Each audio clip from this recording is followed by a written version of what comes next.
Good evening, everyone. Welcome to Fivable APUSH review on the civil rights movement and MLK. My name is Liam Macklin, coming to you live from New York City. How's everyone doing tonight? COVID-19 going on. Everyone, give us a thumb up. Tell us where is everyone joining us from tonight? Any teachers out there? What states you're coming from? Okay, Georgia, cool. California. All right. Wow, a lot of people joining us. It's blowing up. Okay, Kentucky, good. Everyone doing all right? All right, so yeah, glad everyone is joining us tonight. Anyone wants to tell us maybe if they are doing distance learning, what app are you using? What are you on to these days? I'm doing myself Google Meet, and I'm also using Zoom. Zoom, laptops, Google Classroom. Yeah, I use both Google Meet and Zoom. Zoom has got a lot more features. It's free now, so I guess some students are using that. That's cool. Zoom. Anybody still going to a regular high school? Is everyone going online these days? Who's still going to a regular high school these days? Anyone? Huh? Right? Not? Okay, cool. So yeah, a lot of stuff is going on. And latest news with the College Board, I think tomorrow they're going to give us the latest update, what's going on with the exam. So it's very exciting to see what's going on. I've heard some people have been telling me that it might be an online exam. So maybe that's kind of exciting for you guys, but I guess they got to figure out how to do it to avoid cheating. Maybe just going to be a DBQ, maybe just multiple choices. So tomorrow, I guess we'll know and get an update on what's going on. What kind of exam you think they should do? You think I bet cheating is going to be a big problem doing online exams, but yeah. See, I got a separate screen here just to see the conversation going on in the chat. All right, so welcome to the stream. Everyone who's new to Fivable, just want to get everyone kind of comfortable. My name is Liam Macklin. I'm teaching in New York high school and colleges, APUSH, also AP Europe, and so forth. So anyone who's new to Fivable, especially now if you're staying home, you want to prepare for the exam. We got a whole schedule for the whole week. Thursday is History Night. We're doing AP Europe, AP World, and APUSH. So check out the schedule. All the streams are free going on now. And if you want to follow Fivable, check Fivable on Twitter, Instagram, see some replays on YouTube. You can also now download some of these streams afterwards, check out the slides, review, and so forth. A lot of good stuff coming up, Fivable. So let's go into tonight's stream. Tonight we're going to talk about the civil rights movement. So I'm going to give you a little bit background, talking about what happened, what's the situation of African Americans during Reconstruction, after Reconstruction, 1877 to 1954. Then we're going to talk about a big turning point, which is Brown versus the Board of Education. And then we'll talk about the center of the stream tonight, was going to be about the civil rights movement. And we're going to talk about the rise of Black Power. So some people are saying these are two separate things. Black Power movement is not really a part of the civil rights movement. If you talk about it in an essay, you might get complexity going over there. Is the Black Power movement, Malcolm X, Black Panthers, are they a part of the civil rights movement, or are they a separate thing? Do you put them together? So if you kind of go back and forth with that, if you're writing an essay, you might get complexity point. Yes, it is. So again, we can already start a chat conversation on that topic. Is the Black Power movement a part of the civil rights movement? Is Malcolm X a civil rights leader or not? There's a lot to talk about that situation. So use an option in the bottom. We got ask a question. If you want any question to add during the stream, I'll try to go over the questions. You can chat between yourself during the stream, make some points, and I'll try to follow that. Okay, so let's get into it. So let's talk about background, 1877 to 1954. Anyone knows why 1877 is the year I'm starting? What happened in 1877? What happened in APUSH 1877? It's in the period. Yep, Reconstruction ended. So very good. Reconstruction ended. If you already studied that, if you finished Reconstruction, hopefully, you probably remember that the general years of Reconstruction is 1865 to 1877. The North occupied the South for around 12 years. And during those years, African Americans got the right to vote. Slavery was abolished. They became citizens. So many positive things happened to African Americans during Reconstruction. But as you probably learned, the Compromise of 1877, the North pulls out of the South. And the South basically goes back to not full-blown slavery, but they go to a system known as sharecropping, which is the African Americans have to go back to work in the fields for their former masters. They're not enslaved, but they basically have to, almost enslaved, they have to constantly, they're in a cycle where they're constantly owe money to the landowner, and they constantly basically have to work the land. So it's a horrible deal for themselves. They also pass many what is known as Jim Crow laws. Jim Crow laws, if you study them, anyone knows what Jim Crow laws are? What is Jim Crow? Or who is Jim Crow?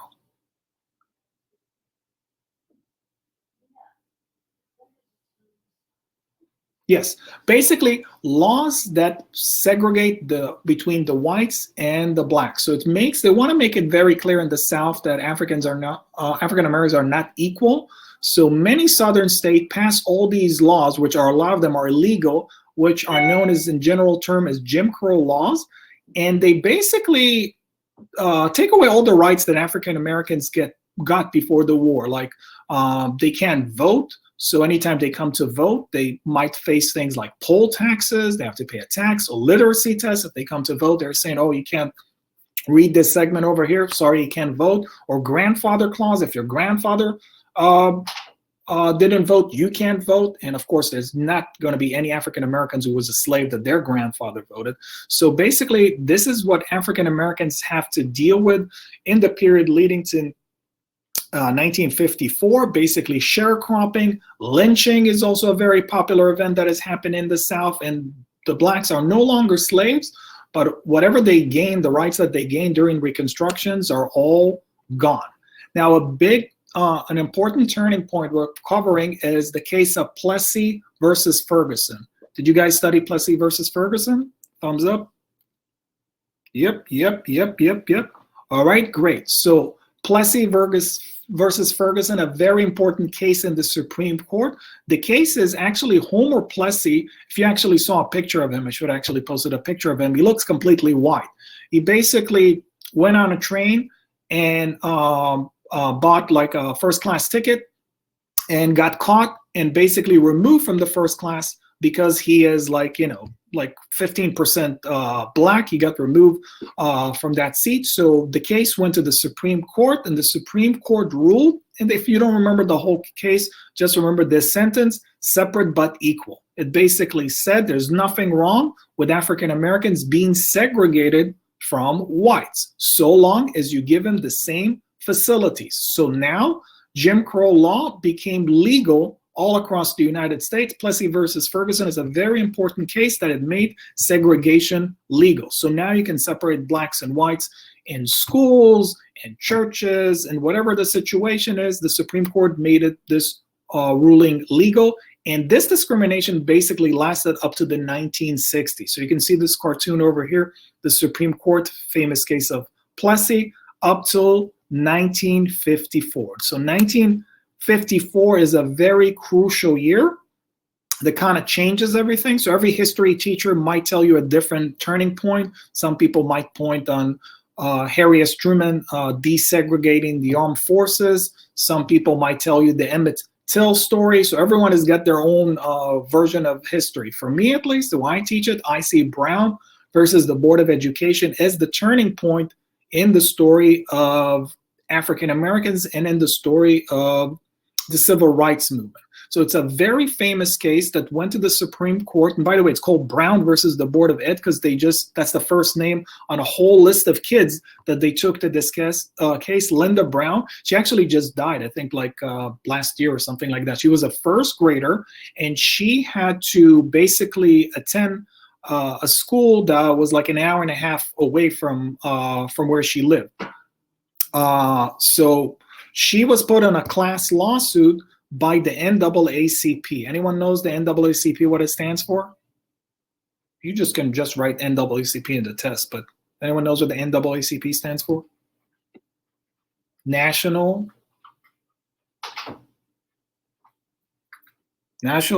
Association of the Advancement of Colored People. Very good. Close enough. So the NAACP was an organization that was founded by W.E.B. Du Bois, in case you didn't study about W.E.B. Du Bois, the first African-American to get a PhD from Harvard. So the NAACP was a legal organization trying to fight to get the rights of African-Americans. So they took many cases to the Supreme Court trying to prove that separate but equal is actually not working, that African Americans have a horrible library compared to the white library, that their schools are not the same, churches and so forth. So the famous case in 1954, led by Thurgood Marshall, here's a picture of him over here. He was the lawyers for the case. They argued in front of the Supreme Court that in case of education, that the case of segregation, separate but equal, does not apply. And the Supreme Court actually agreed with them. And it was a very shocking decision because some people thought that the Supreme Court was led by a conservative, Errol Warren, but he actually decided that in the case of education, separate but equal was unconstitutional. So now they basically are saying, not in all fields, but at least in education, that segregation is illegal, and that they ruled that they need to desegregate school with all deliberate speed. So basically overturning Plessy versus Ferguson. So big picture, Plessy versus Ferguson 1896. Now in 1954, they kind of overturned the decision, and they didn't give a timeline exactly how to desegregate school, but they basically said that you should do it. So that's a picture over here of Linda Brown in the famous case, and Thurgood Marshall up here. You also might want to remember Thurgood Marshall. He's the first African-American to be a justice in the Supreme Court, an associate justice. First time in American history, an African-American in the Supreme Court. So that's another major achievement for Thurgood Marshall Brown and the Supreme Court. Now, how is the South going to respond to the fact that African-Americans are going to go with their schools? So the harshest response actually happened in the South. Some southern states shut down their schools. And one most famous case is, of course, the Little Rock, Arkansas case, where 9 African-American students registered to attend a white school. And the governor of Arkansas basically sent in the National Guard to block the entry of African-Americans. And a lot of this stuff is played on TV, you know. And President Eisenhower, Dwight D. Eisenhower, who was the commander of the American forces in World War II, if you studied that yet, he was not pushing too many civil rights. But the fact that that they sent the National Guard to block the schools, he was kind of pushed to basically send federal troops. And basically, African Americans had to be escorted into school. You see this picture over here. It's a very, very horrible picture. If you can kind of get the POV in this picture, like this student here, so he's only like 15 years old. And look at this woman over here. So it's like angry face. Look at this one screaming over here. So it's like history will record you if you're going to be like on the wrong side of history. So remember that, kids. So basically, Eisenhower sent the National Guard, federal troops to escort students into school.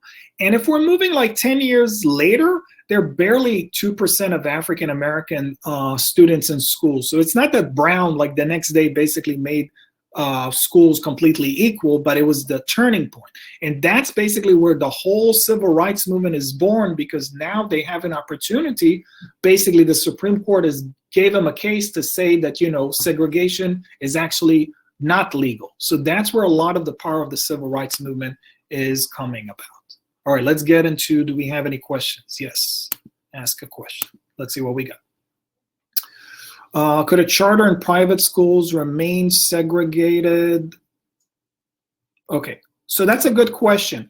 Interestingly enough, a lot of people were trying to find a loophole in the whole situation. So they didn't have too many charter schools, I think, back then, but they had there was a definitely increase in private schools. So a lot of people trying to find a loophole in the system and started religious schools. All of a sudden, we can have an increase in that. So basically saying, I'm not racist, I'm not segregating anyone, but I'm choosing to put my kid in a private school or in a religious school. So that way, they basically can't get you for saying, oh, you're a racist or you're blocking that. So to answer that, increase in private schools, in charter schools, public school does not have the luxury of blocking anyone. A private school can be more in charge of who gets admitted.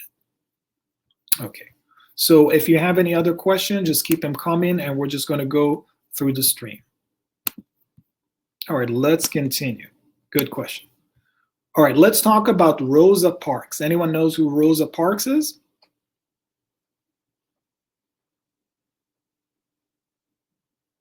I do. me, you. Okay, so Rosa Parks actually was also involved in the NAACP. So she's not coming out of nowhere, and she basically is kind of like basically igniting the whole civil rights movement into action. As you, in case you probably studied. By the way, how many of you already are studying the 1960s? That's a little bit advanced. I'm just teaching the 1920s in my class. Anybody studying the 1960s right now? Nope. All right, so this is a little bit more advanced. So you guys probably haven't studied a lot of this stuff. Yes? Okay, one person. So this is a little bit advanced or new information for most of you, but you might have heard about some of these people. So we're just going to go through that.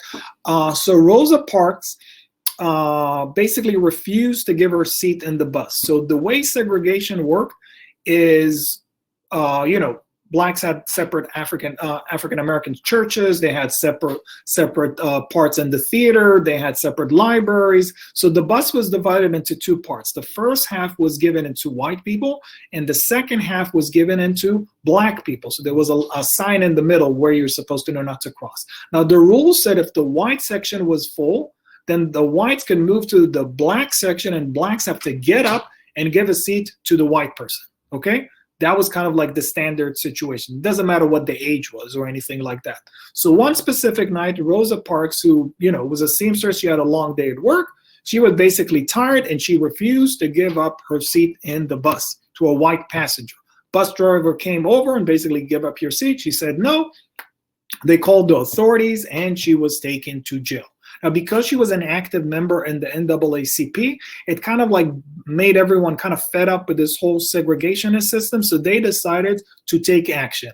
And this is where Martin Luther King emerges as the leader of the civil rights movements. He was a minister in the local Baptist church, and they basically decided that they're going to organize a bus boycott. They're going to boycott the bus system until it's going to be desegregated. And remember, African Americans, we're talking about like Montgomery, Alabama, they're making a big percentage of the population, and most of them are using the bus. So basically, for almost an entire year, they decided instead of taking buses, they're going to walk to work, or going to do some carpools. And sometimes it was snowing, it wasn't easy, or sometimes, people started, insurance companies started to not give insurance for African Americans. So it was a big challenge thing. But at the end of the day, because money talks, after almost a year of buses losing so much revenue, they had to give up eventually, and the bus boycott was successful, and it proved that desegregation actually works if you do some damage financially. So this is an example of Martin Luther King is emerging as a leader of this boycott and kind of getting a national reputation for himself. And that's something he's going to carry until his assassination in 1968. So basically 1955, he's like on the map, and everyone is hearing about Martin Luther King. So, and again, in general, you're going to probably study in class a little bit more details about Martin Luther King, but you just need to know that general things, that he was born in 1925 in Atlanta, Georgia. He comes from a religious family. He's a minister. His father is also a minister. And he is very, very influenced by the by the teaching of Mahatma Gandhi, talking about nonviolence, and he's going to basically energize the civil rights movement on kind of Christian principles of like kind of like give the other cheek and nonviolence, and basically believing that if whites are going to see the errors of their ways, they're going to change their minds. So his version of thing is kind of like non-confrontational. So one example, if you have an SAQ of example of the civil rights movement tactic, is, for example, a boycott. Another technique is going to be the sit-in. And also to get an alliance, a lot of the early leaders of the civil rights movement are religious leaders, either Christians or Jewish or a lot of other religious faith are joining together behind it. They see segregation as something that offends God. And Martin Luther King actually is involved in the formation of the Southern Christian Leadership Conference during that time. So that organization is another aspect other than the civil rights movement that is helping to get civil rights. So another technique other than boycott, it's called a sit-in. Anyone knows what a sit-in is? Sit-in? Yes, yes. I love when you guys are saying yes, but if you just tell me one thing, what's the technique involved? Absolutely. Sitting on the counter, going to work but not doing, and walking, sit in the white counter to be served. All right, good. So as you can see in the picture over here, so Africans Americans sometimes, again, so they're not allowed to eat in certain places. Certain places are segregated. So the sit-in movements, which is kind of like the emergence of SNCC, which is the Student of Nonviolent Committee or Organization, is kind of like pioneering this technique. They go to lounge counter, they refuse basically food, and sometimes they actually get violent treatment. If you go to the Civil Rights Museum in the South, you might see actually some of these images. They actually sit on the counter and people like pour liquid on their head. They put cigarettes on their heads. It's very, very hard to follow Martin Luther King, like the nonviolence system. And that's where later on the Black Power, Malcolm X, will be more attractive to young African Americans who don't want it to go with the nonviolence. But at least in the beginning, the sit-in movements, they basically sit passively, starting in lunch counters, asking for food. They're being refused. Sometimes they get dragged and go to jail. And again, this is creating a lot of bad publicity for the business. It creates a lot of tension. So sometimes, certain businesses decide, fine, let them eat. So the sitting is kind of like another technique of going into places and just sitting and then demanding your civil rights in a nonviolent fashion. So it can happen in the beginning in the food industry, and then later on it can happen in many other industry where African Americans will come in. Also later on with white people sitting together. So it's going to be create a lot of tension in the cafeteria. So the tactic worked in restaurants, and then later on they used it in hotels and caused a lot of big uproars, libraries where they were not supposed to go, transportation, and so forth. And again, it creates a lot of financial damage. It creates a lot of tension. And sometimes people are deciding, you know what, it's not worth it. Also, the media is coming and covering this sort of thing. And sometimes also, let's say they arrest so many people, they put them in jail, and then these people in jail refuse to take bail. So the jail is just full. So you don't even have more place to shove people into jail. And the people in the jail are not leaving. So that's another system that's kind of overloading the system. So now we have boycotts. Another technique is we have sittings.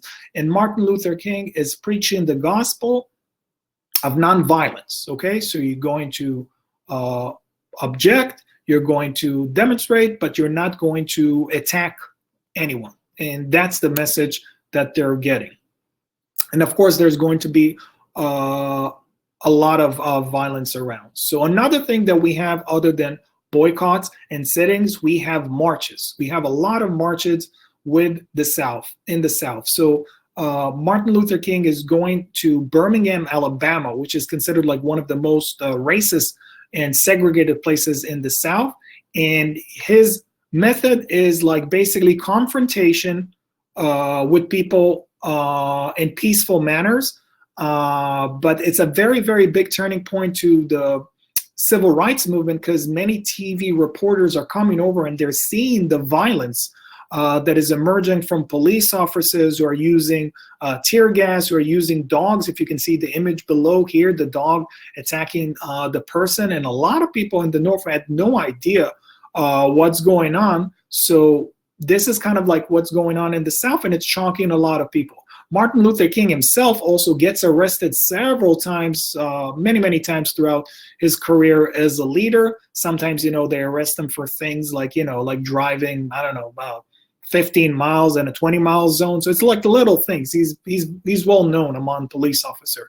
So in 1963, he's going to jail one of many times.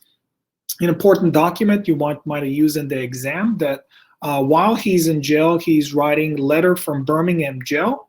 And in that jail, he basically is telling to those who are telling him, you know, why are you not patient enough? Why can you not wait? He basically is saying, it's very easy for you to say, wait. But if you felt what Africans Americans have been waiting for, and see that millions of them have lost their rights for close to 400 years, you'll not think it's that easy for us to keep us asking us to go and wait. So letter from Birmingham Jail is one of those classic famous writings of Martin Luther King, that and his famous I Have a Dream speech. So after the stream, I'm not going to read the whole thing. I recommend for you to go and read this letter. That's the jail cell where he stood, and that's him, a picture of him getting arrested in a nonviolent way as usual.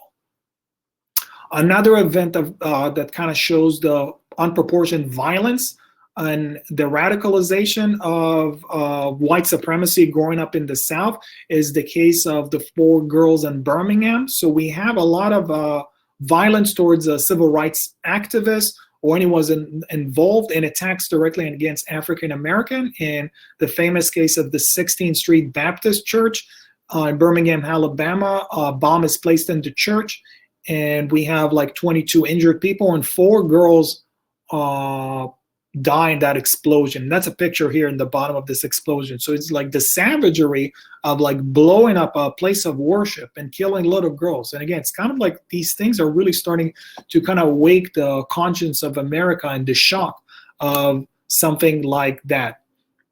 And if you want the highlight, maybe the highest moment of the civil rights movement, it's definitely the march in Washington that everyone probably knows or heard about, when you have 250,000 of African American, the specific name for that bombing. I don't know if there was a specific name. I think it's referred to as usually as the 4 girls, or the 4 girls are, I think, like the Baptist church bombing. But if you mentioned the 4 girls that got killed in a bombing, that would probably be enough for them to give you credit for that. So back to the March on Washington. So kind of like 250,000 of African Americans and white marching in solidarity to support civil rights legislation. And among the speakers, we have John Lewis over here. Anyone knows who John Lewis is? Nope. Anybody's here from Georgia? Who's from Georgia? Somebody said that from Georgia.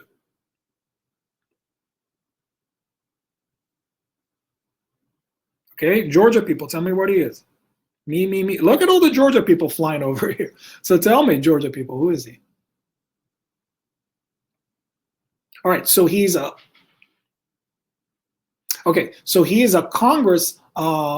congressman from the state of Georgia, and he's also one of the speakers in this event, and also early on is one of the leader of SNCC, which is the Student Nonviolent Coordinating Committee.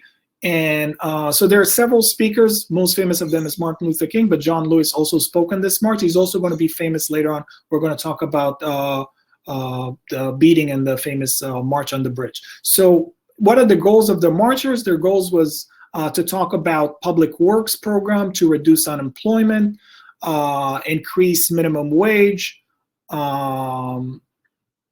laws protecting against employment discriminations. But it's a big march. You have whites and blacks all coming together. And of course, the highlight of the march is Martin Luther King giving his famous speech, I Have a Dream, which again, I'm not going to read the whole speech, but interestingly enough, the year is 1963. So we're talking about 100 years exactly after what major event in American history? Anyone? 1963, going back 100 years before, what important event happened to African Americans? Emancipation Proclamation. Very good. All right. So interestingly enough, he's giving the speech behind, you have the statue of Abraham Lincoln. So he's saying, Lincoln's famous speech is 7 years ago, a forefather brought upon this continent a new nation. So he's saying 5 years ago. Anyone knows what score is? What score? That's old English. Nobody says score anymore. What score? 20. Smart people here, you guys. We're going to get some 4s and 5. This is good stuff.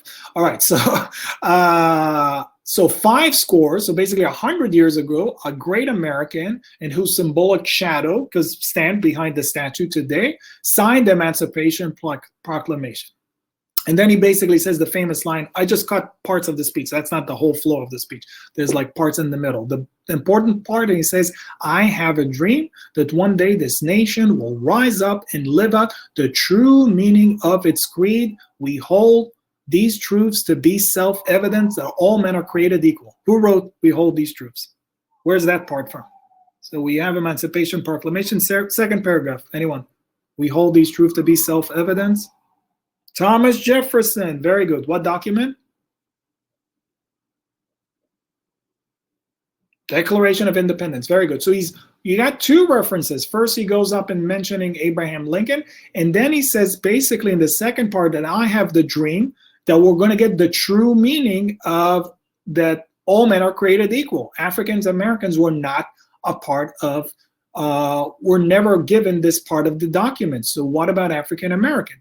And then another part of this speech, he says, I have a dream that my 4 little children will one day live in a nation where they will not be judged by the color of their skin, but the content of their character. So basically, he's very idealistic in a sense that he's looking for not just legal equality, he wants a society that his kids are not going to be judged based upon their color. He wants them to be judged based upon their personality. And that's a very high ideal. So that's, if you write an essay, if you're going for complexity or things like that, some people said, well, maybe we never achieved that sort of thing. I don't know. Do you guys think we achieved that part?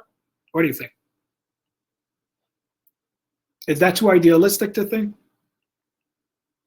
No. Kinda. No. Unfortunately, no.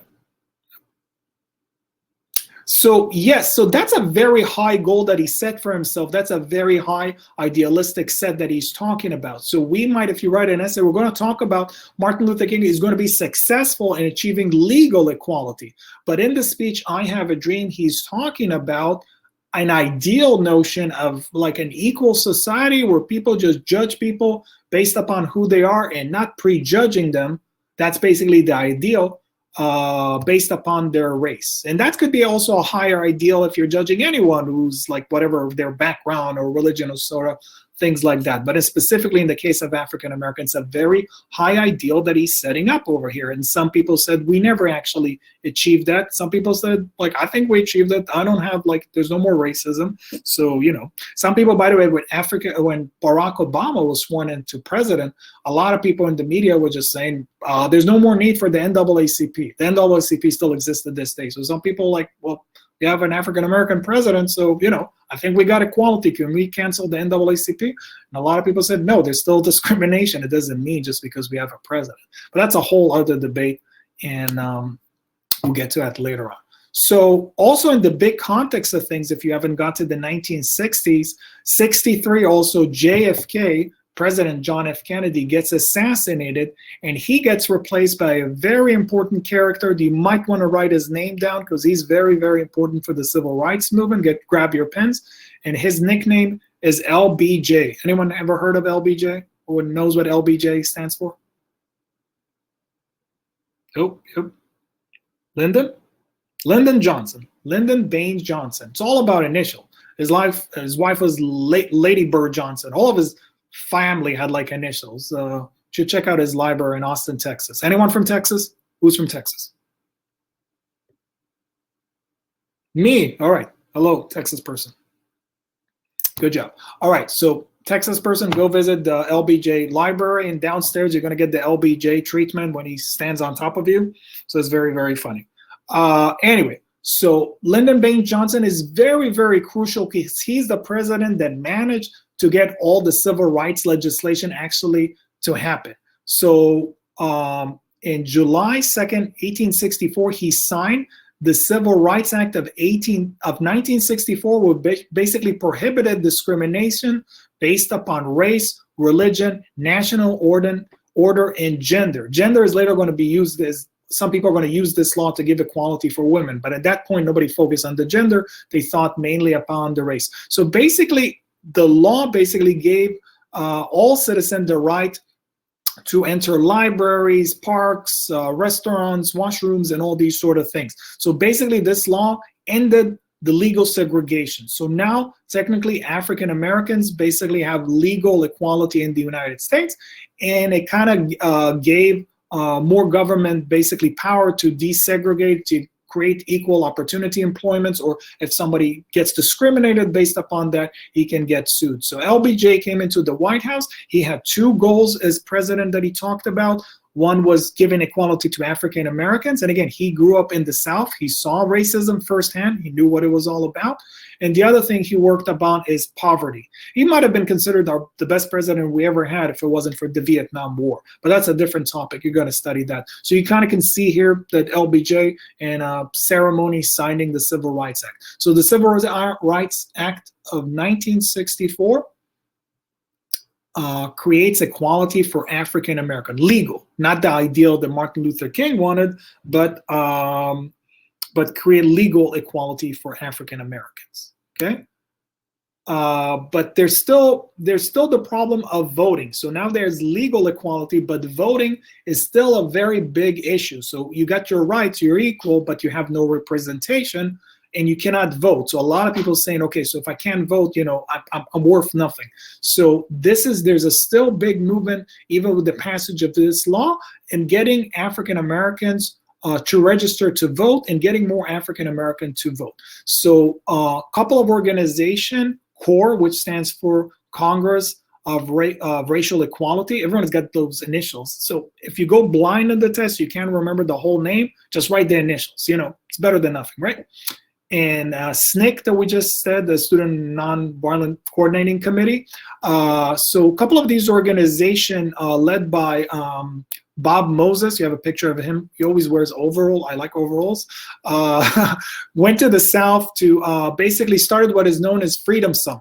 Freedom Summer, African Americans and white students together went to the South to register African Americans to vote in the election. Many African Americans were not even aware of their rights or were afraid of that, so trying to get a motivation. It's also the 1960s, kind of big pictures, a lot of activism in colleges getting people involved. Now, the very, very famous case that kind of blows up the whole thing is the disappearance of 3 civil rights workers that kind of disappeared in Mississippi, and nobody knew what happened to them at that moment. So that's another big TV moment trying to figure out. There are 2 whites and 1 African American. Honestly, it created, to be fair, a big buzz in the media because it was 2 whites. If it was 3 African Americans, sad to say, they wouldn't have cared as much. We know today that they were, we know the details of the story later on, that they were caught by KKK members and the local police, and they were killed. But at that moment, nobody knew anything about it, so it created a lot of tension. But other than that famous case that grabbed a lot of attention, anyone who was involved in recruiting African Americans to vote was basically under direct attack if it wasn't like specifically for killed. So we have more than 1,000 arrests. More than like 80 plus beatings. We have shootings. We have bombings. So in one case, even a bus of freedom riders actually is set under fire. So it's not going down without a fight. And some African Americans wanted to voice their voice inside the Democratic Party. Some of them said, I'm not even involved inside the political party. There's barely 1% of African Americans inside the political party. So SNCC organized also the Mississippi Freedom Democratic Party to give voice for African American. It was led by Fannie Lou Hamer, if you want another voice to plug in, but they were only given 2 seats out of 68. So she gave a couple of passionate speeches, kind of put up the whole where's the voice of African Americans in the Democratic Party, which kind of started people thinking about that thing. So that's another person. We're mentioning a lot of people's names. You probably, for the exam, if you know 1 or 2, you'll probably be okay. So here's a couple of images. This is when we mentioned the bus, like in certain cases, being blown up. Here we have an image of SNCC symbol, so you can see a white and a black hand shaking. Here is actually interesting. This is not an abused woman, although it seems like that. I had to put the caption under that. This is nonviolent resistant training. So yes, if you join these kind of organizations such as SNCC and so forth, you had to get some training because you had to know how to take a punch or to get smacked in your face and not react back. Everyone instinct is like somebody punches you, you want to punch back.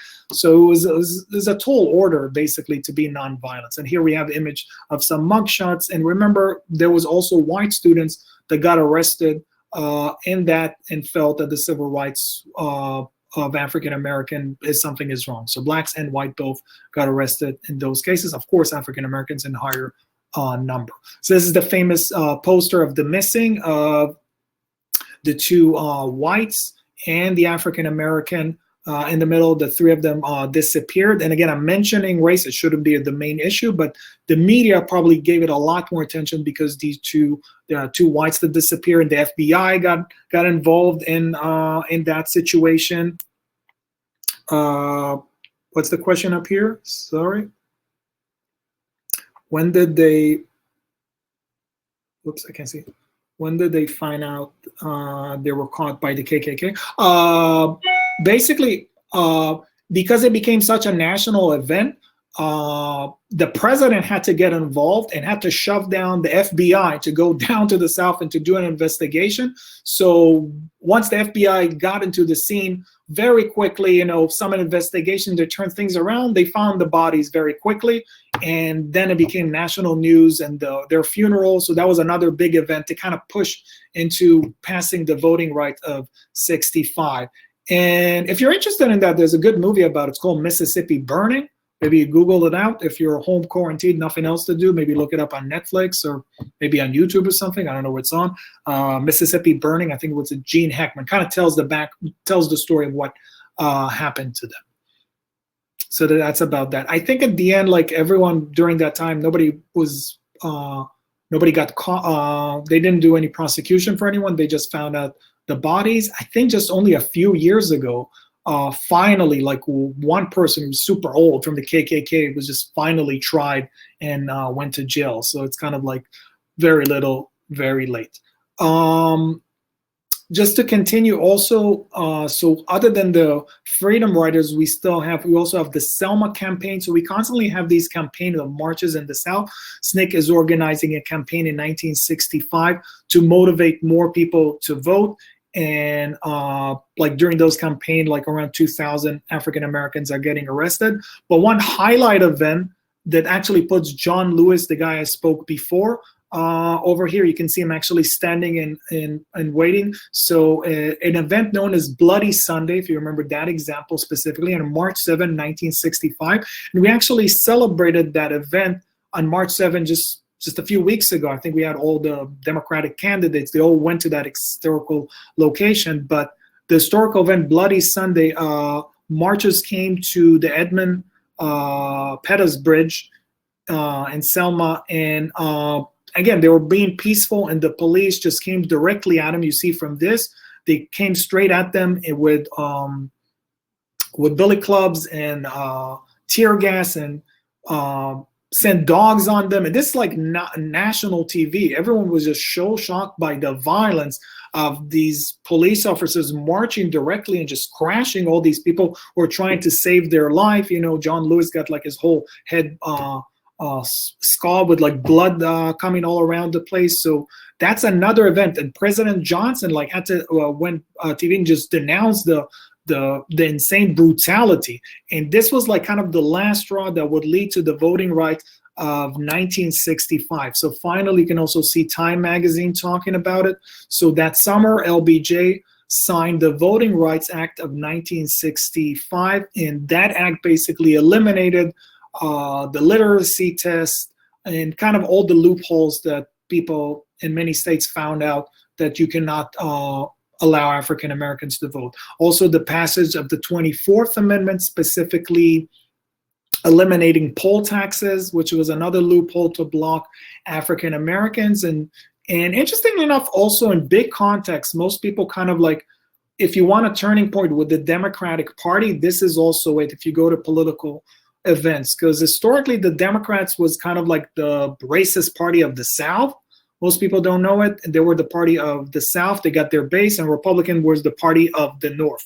And now Johnson, the person who's a Democrat, supposed to representing the South, representing their like segregation agenda, is actually the person that gave full equality to African Americans with the passage of these two important laws. And he knew that this is going to really mess up the Democratic Party in the South. And he told an aide, we have lost the South for a generation. He basically anticipated that he did a lot of damage for his own party, but he knew it was the right thing to do. So LBJ, you got to give them credit where credit is due. All right, so that's pretty much moving about to the civil rights movement. They set up an agenda. And legally, they achieved their goals. They got the right to vote by legal, and they ended up segregation. So you can say that the civil rights movement, if you're writing an essay, you might say that they were successful in achieving their goals. Did they achieve the high goals of Martin Luther King of equality? That's something that we can debate, or you can write an essay with pro and con. But there's some groups of African Americans who are not happy. Sorry, question. Do you explain? Can't say it, sorry. Can you explain the Great Society and how it impacted minorities a bit? Okay, so that's a whole different stream to talk about the Great Society. I don't have time to go. We're focusing on the civil rights movement specifically tonight, but I think they're going to have some streams about the 60s, I think, coming up, and I think they're going to go into details about that. But it's just big picture. The Great Society was trying to create an equal society, kind of to break the cycle of poverty. So other than giving equality, Lyndon Baines Johnson claiming America is the richest country in the world, we cannot allow to have poverty. We have to eliminate poverty completely in the United States. That was the ideal. We still have poverty in the United States, but they created a lot of programs. I can't go through all of them, things like food stamps and so forth. But let's go and focus, because we have a little bit of time left, to talk about the rise of the Black Power movement. So not everyone in the African American community was down with Martin Luther King of give the other cheek and like don't be nonviolent. A lot of people were like super angry with the violence, and they were not just willing to be crushed down. So there's a kind of change even inside the marches of the civil rights movement. People like here, like Stokely Carmichael, who actually marched for Martin Luther King. And one of the marches, he basically started to preach the slogan of the new movement. Basically, he talked about Black Power, which is kind of the cry of the militant African American.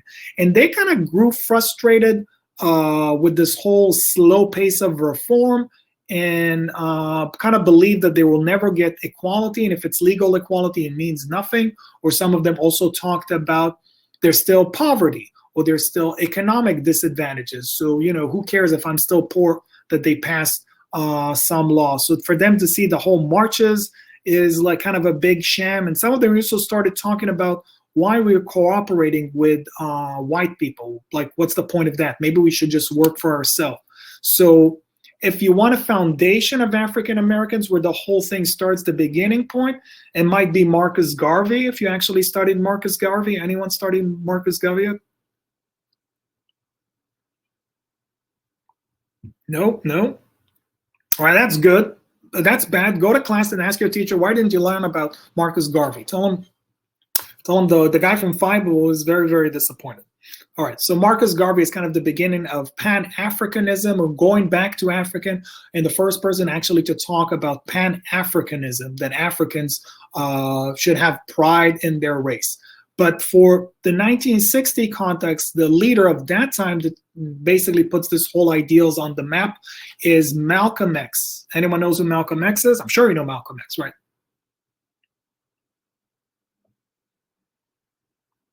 Yeah. He has a movie on them. There's no movie on Marcus Garvey. When you get a movie on Marcus Garvey, I'm sure you guys know anything about him. So anyway, Malcolm X was actually somebody who was kind of like a criminal, like a drug addict, a petty thief, you know, something like that. Got caught for like a burglary or something like that, and ended up in jail. His real name was Malcolm Little. He was born Malcolm Little in Omaha, Nebraska.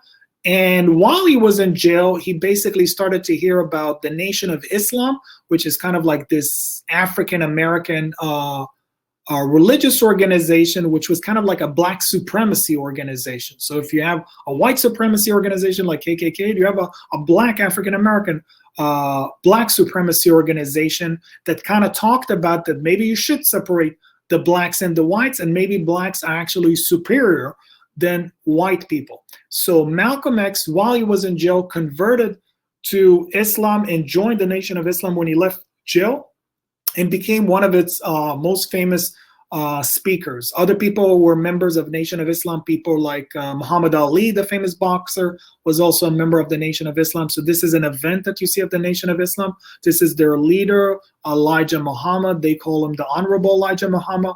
And Malcolm X became one of the best speaker of the African Americans movement.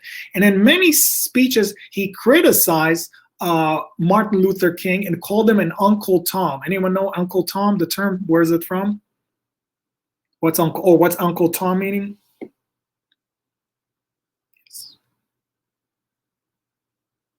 Okay, so it comes from the term Uncle Tom's Cabin, if you studied that book, in the context of the civil rights movement. And Uncle Tom is kind of like a derogatory term for one black person to another. It's basically saying you're trying to be white. You're kind of like, you know, sucking up to the white person. So he called Martin Luther King like an Uncle Tom. He called him a lot of other nasty words that I can't say. But anyway, he basically went against the whole ideology of like being nonviolent. He said, like, you know, if somebody comes to attack me, I'm going to have a weapon to protect myself. You know, I'm not going to give the other cheek. African Americans have been doing it for too long. And if you want to get your rights, you have to use, you know, power to put it back. One of his most famous speeches is called The Ballot or the Bullet. Summarize the whole speech. If election don't work, guns do. So like you can try, you know, the election system. If it doesn't work, use the bullet. Okay, so he was very, very radical in his attacks. But then basically he, in the last year of his life, he kind of changed all of his viewpoint. He went to Mecca because he was a Muslim and saw blacks and white, you know, practicing religion together. And he kind of changed all of his viewpoint of whites. He saw the equality, and then he decided basically to leave the Nation of Islam and move away, denouncing violence. This is the first and only meeting he had with Martin Luther King. I think they met for only 15 minutes, and he basically apologized for all the mean things that he said, and he said he's even willing to work with whites. And he also criticized Elijah Muhammad and many people in the Nation of Islam. And because he denounced them, eventually that led to his assassination in 1965 by what we know today, former members of Nation of Islam. There's also a great documentary on Netflix now, Who Killed Malcolm X? If you got free time, it's like 5-part, very, very interesting, goes into the details about the wrong people that got arrested and who are the real people. It's a lot of interesting, anyone who likes conspiracy theory, get into that. Or also, if you're interested, there's the autobiography of Malcolm X that tells all of his story and all the people that, all of his life, like growing up in gangs and violence, how he converted to Islam, and basically a 360 thing. It's a very fascinating autobiography. That's another thing, if you can use outside evidence in an exam, I think it will be very impressive if you can mention that book or mention that. So Malcolm X is the beginning of kind of like the slogan or the inspiration for the Black Power movement. When I say the Black Power movement, I'm just not just saying we want to be more aggressive than Martin Luther King. We're going to talk about Black Power. So you can see the fist up is a symbol of that. James Brown, you know, singing "Say It Loud, I'm Black and I'm Proud." Don't ask me to sing that, but like, you know, you can look it up. Say it loud, I'm Black and I'm proud. I'm not black, but he's black and he's proud.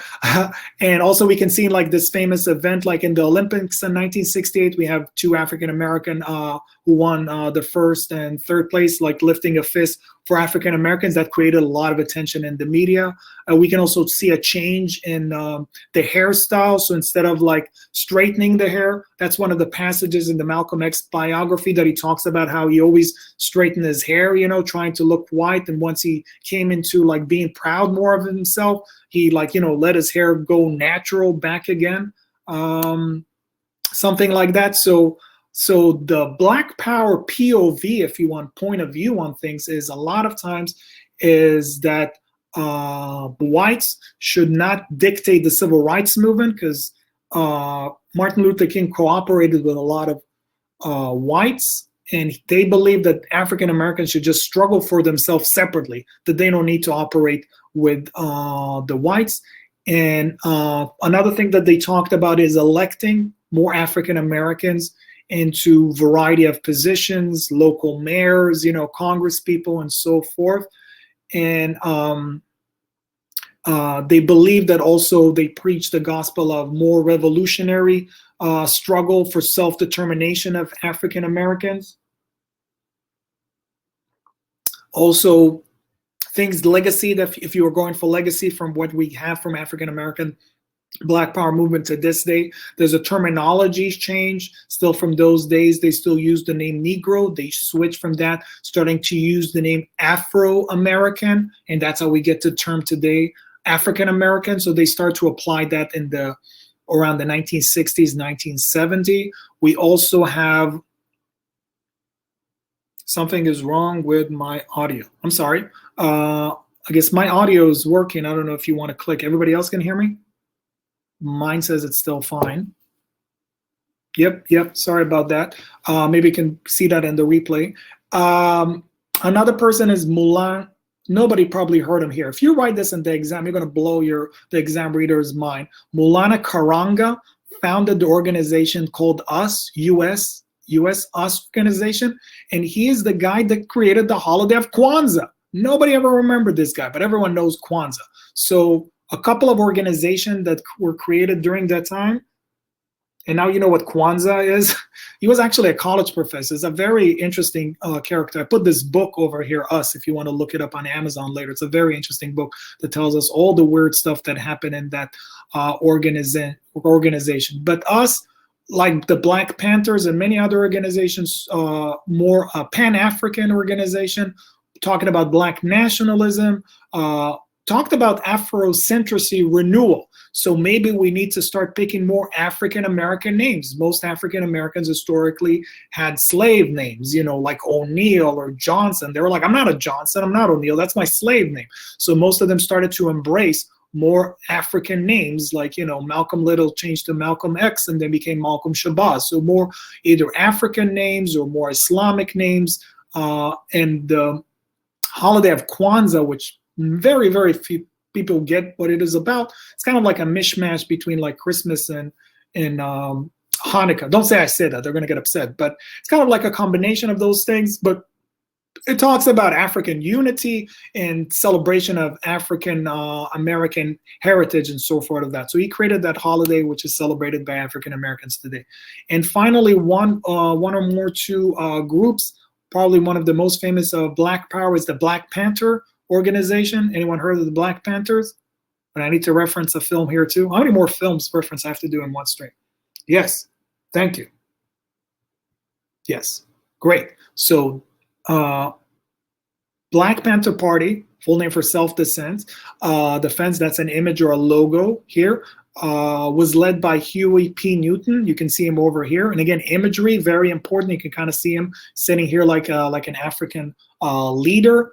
And Bobby Seale founded this organization in Oakland, California, and they started up talking, again, being inspired by Malcolm X, they started talking about that African Americans should have self-defense, that they need to protect themselves.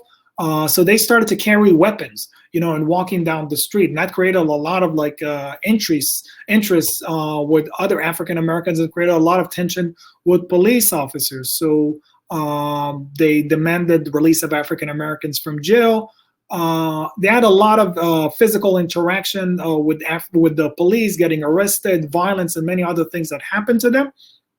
Some of the positive things that they actually created, which has some legacy, is they created free breakfast programs for children, and they provided health clinic tests for sick kids. So they provided some community support, and that was something very, very positive about them. On the negative side, there was a lot of drugs and violence involved in the organization, and eventually 1960s has seen a really, really sharp increase. They basically opened branches all across the United States. In the 1960s, their leader, Hugh P. Newton, goes to jail several times, one for like killing a person, gets acquitted. That's a whole other story. But eventually, with the FBI on their case and a lot of shootouts, the organization is going to decline in the 1970s. And finally, a sad end to the end of the civil rights movement, if you want to finish a date, usually is April 3rd, 1968, where Dr. Martin Luther King Jr.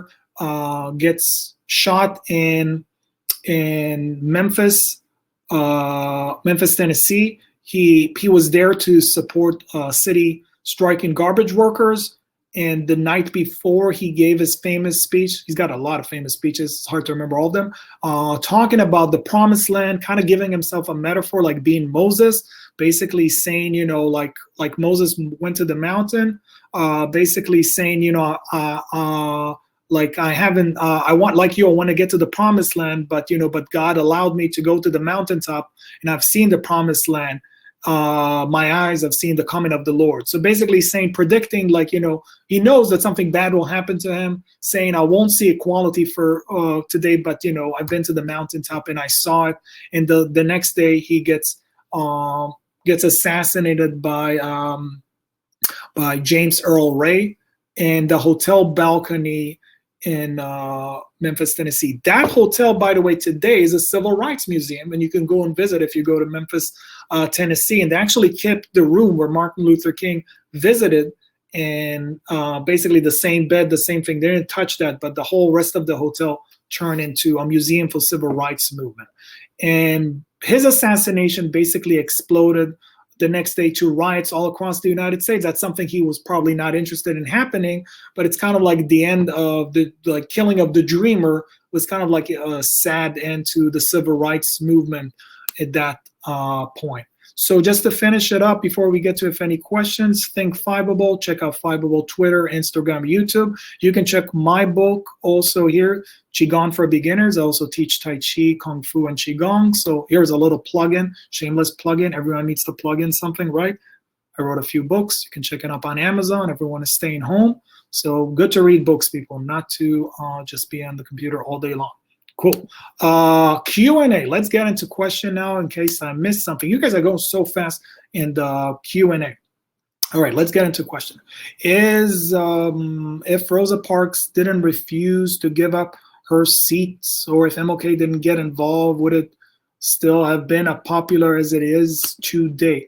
I mean, yeah, I mean, there were many events before Rosa Parks. She, you know, many people got kicked out of the bus before. It was just that moment of explosion. So it's that kind of question, would have history still be? It seems like Martin Luther King was just the right person at the right time. He was very charismatic, and it really, really helped propel the civil rights movement. So it's kind of one what if.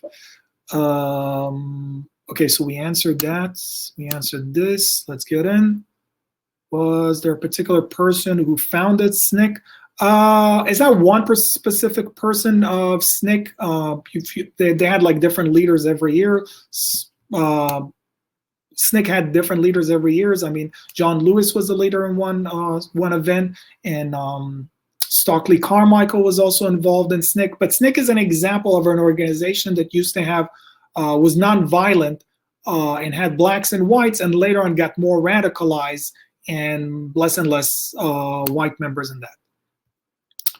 Was the movement toward the participant, but any successful participate violence in any or successful? I mean, That's a great question. You might get complexity for that. I mean, violence never really achieves anything. I think most of the organization that were involved in violence, you can't get a specific agenda across. I mean, Black Panther Party had an event or two of shooting police officers, so more police officers just showed up, and more people eventually ended up in jail. So the whole infighting never was successful. Well, we do know today that the FBI did target the Black Panther Party and wanted to finish them. J. Edgar Hoover saw the Black Panther Party as one of these most dangerous element, and he definitely thought that there were a lot of communists involved in that. Is this in this movement, did people get arrested for not doing anything? Yes, people get arrested for not doing anything. That's a part of the nonviolence movement. You're just sitting around. You might sit in your college campus and block people from walking in, so you get arrested. You might sit in a restaurant or a bar, or in a hotel. So yes, you get arrested for doing nothing, and that's where people were trained how to get dragged away. And that same technique also were used, for people demonstrating against the civil rights movement. So it's not just, the Vietnam War. It's not. They used the same technique in other groups from the civil rights movement. Civil rights movement kind of start all the other movements in the 1960s when you get to that. Let's see what more we got. Why did the NAACP keep its name if the word colored is considered derogatory nowadays? That's a good question. I don't know. I guess that's a great question. I guess if you have an historical name, maybe it's kind of hard to change it or update it. You already have the initials. So I don't know. You should contact them and tell them, like, you think they change the name. Okay. Will we get less points for saying the abbreviation rather than saying the full name? I mean, it's all about kind of impressing the reader. I don't think they're going to give you necessarily less points if you read NAACP. I think if you know what the NAACP is and explain it, I don't think they're going to take less point. But big picture, the more you know, the more impressive it is. If you can mention a book, if you can make a quotation from the book, it's more impressive. If I say, like, Thomas Paine wrote, whatever, American Crisis, one thing, but if I say this is the times that try men's souls, it's a little bit more impressive because I knew a little quotation, so why not? The more you know, the better it is. Great Society, we already talked about. So yeah, there's going to be a stream about the Great Society. You can follow that. Let's see what else we got.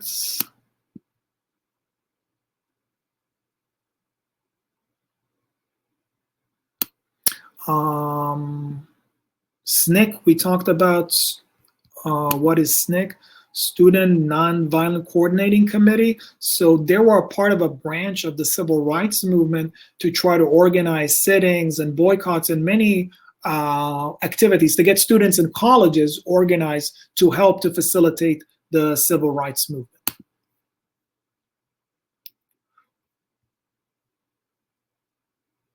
Was the Black Panther Party referred to in the movie The Butler?